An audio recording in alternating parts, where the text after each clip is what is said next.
This Rise and Shine podcast series has been made possible by the generosity of the Zitelman Family Foundation, which is committed to the unity and continuity of the Jewish people through meaningful and relevant Jewish education and wisdom. You are faithful to the holy path, even when you can't see where it's leading. Because what matters is not so much where you stand, but with what force you are moving and in which direction.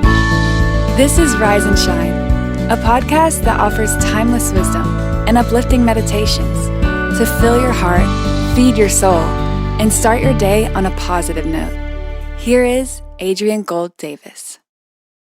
When my friend finally gathered the courage to tell her son that she and his father had decided to end their marriage, she dreaded the reaction. She'd spent so much time at therapist's office and with social workers trying to lay out a plan of action that would do the least amount of damage and create the least amount of stress for him. She worked hard on herself. She learned to control her simmering anger, her deep disappointment, her dashed dreams. She committed to being a mother who would never, under any circumstances, speak ill of her son's father. She was determined to end her marriage from a place of strength and compassion. But she'd been profoundly unhappy for many years. But she was no quitter, and she was determined to turn over every rock and first try to repair and rebuild. But her marriage was slowly killing her from the inside. She knew that she had to save her own life and get out of that marriage at the cost of her own security and her son's lifestyle. She did the work. She did what we sometimes call the mitzvah of pikuach nefesh, saving a life. And although it's said that when a Jewish couple divorces, it's as though the mizbeach, the altar in the holy temple, weeps, it's clear that sometimes divorce is a mitzvah. When she told her son about the decision, he was too young to truly understand. He kind of looked at her blankly and said two things. One, so Daddy's not going to sleep in here anymore when he's in town? And two, can I have a tuna sandwich?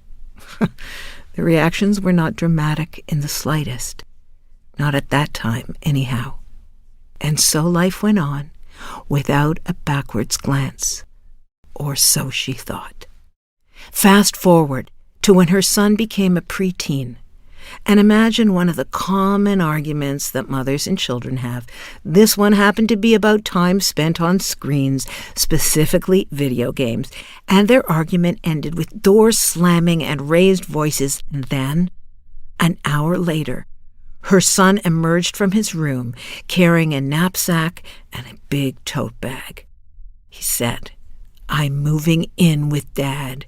He's coming to get me in 5 minutes, and you can't stop me." And then her son walked out the front door without a backwards glance. For the next month, my friend said that she felt like her limb had been amputated. She'd suffered that phantom pain of that leg day and night. The heartache was beyond anything she had ever imagined. And all the therapy and social work in the world did not ebb that pain one iota. For the next few years, she suffered a new kind of fresh hell. Her son visited once a week and every other weekend, but the new normal only created new problems.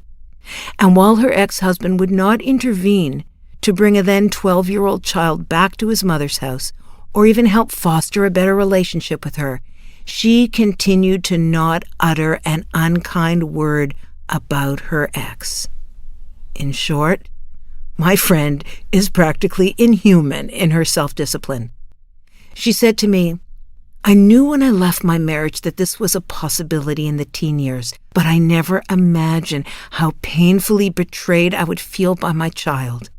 She felt as though she was doing the right thing, but that somehow God had abandoned her, that she was somehow being punished, that she was being singled out for suffering.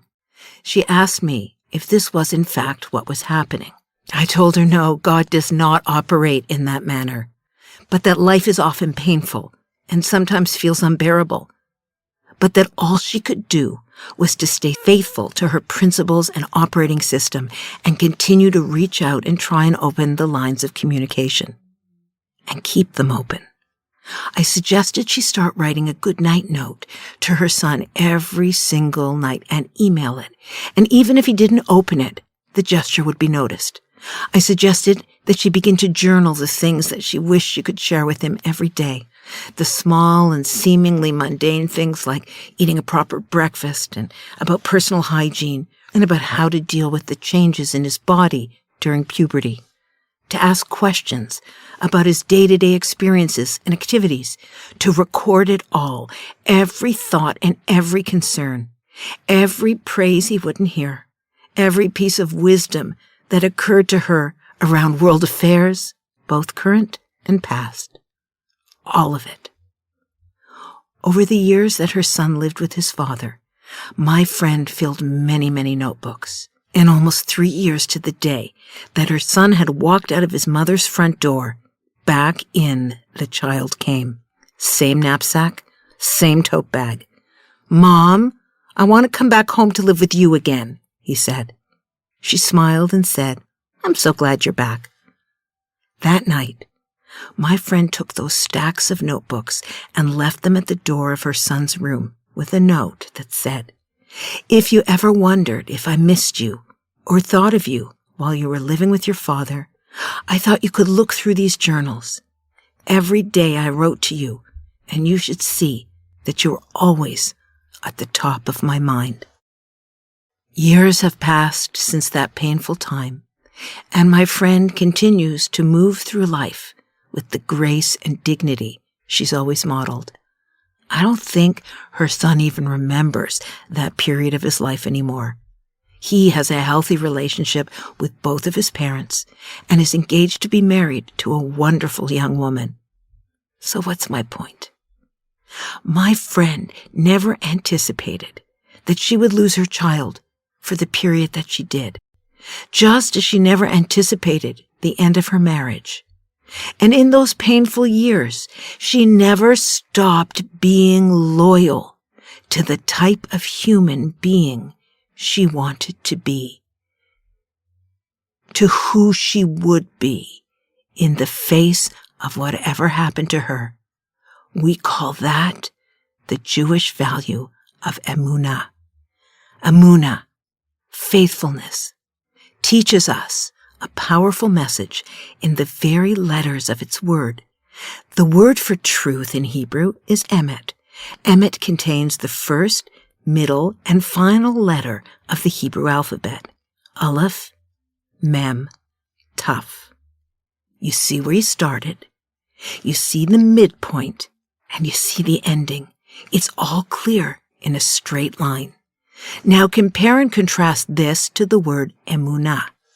Emunah has the same aleph, which means you know where you've been, where you started. It has the same mem, you know where you are right now. And then just one letter further, the nun.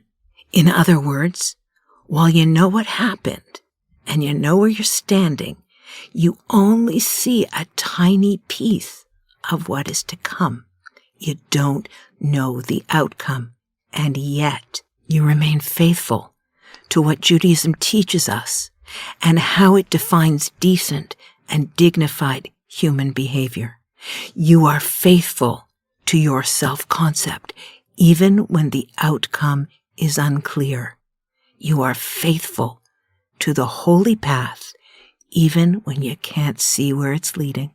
Rabbi Zvi Freeman writes, "One who returns from the darkness must bring of it with him and convert it to light, transforming an experience that previously dragged him down and further down into fuel to surge higher and yet higher.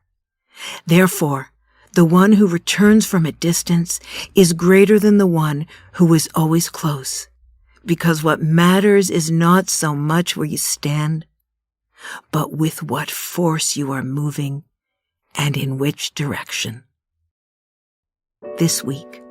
Can you look objectively at experiences that you never expected and the results that you never saw coming? Can you face them squarely while further committing to a way of being in the world? And that direction will be always pointing towards greatness and holiness. Can you ask yourself honestly whether your behavior reflects the messages and lessons you wish to impart? Are you speaking the words of your heart while you can? Is there an estrangement in your life that makes you feel centered out for pain? Can you then put in a plan to reclaim your dignity and faithfulness and know that, as Rabbi Freeman says, what matters is not so much where you stand, but with what force you're moving and in which direction?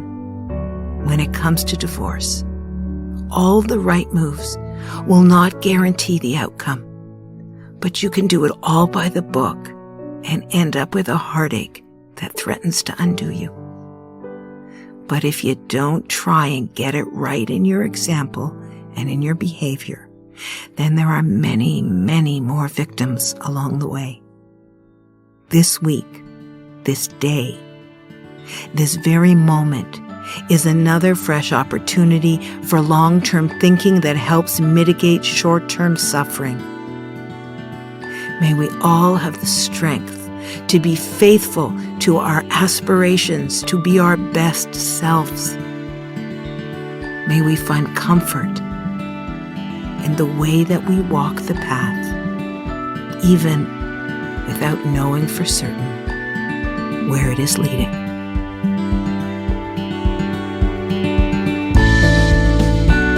Thanks for listening to Rise and Shine. Don't forget to rate, review, and subscribe to Momentum Podcasts on Apple, Spotify, or wherever you get your podcasts. Join Adrienne again next time for more timeless wisdom and uplifting meditations that fill your heart, feed your soul, and start your day on a positive note. This podcast was sponsored by the Zitelman Family Foundation. Spread the wisdom. Inspire Jewish individuals around the globe by supporting Momentum's podcasts. To sponsor, contact podcast@momentumunlimited.org. You're listening to a Momentum podcast. For unlimited inspiration, wisdom, and empowerment, visit momentumunlimited.org.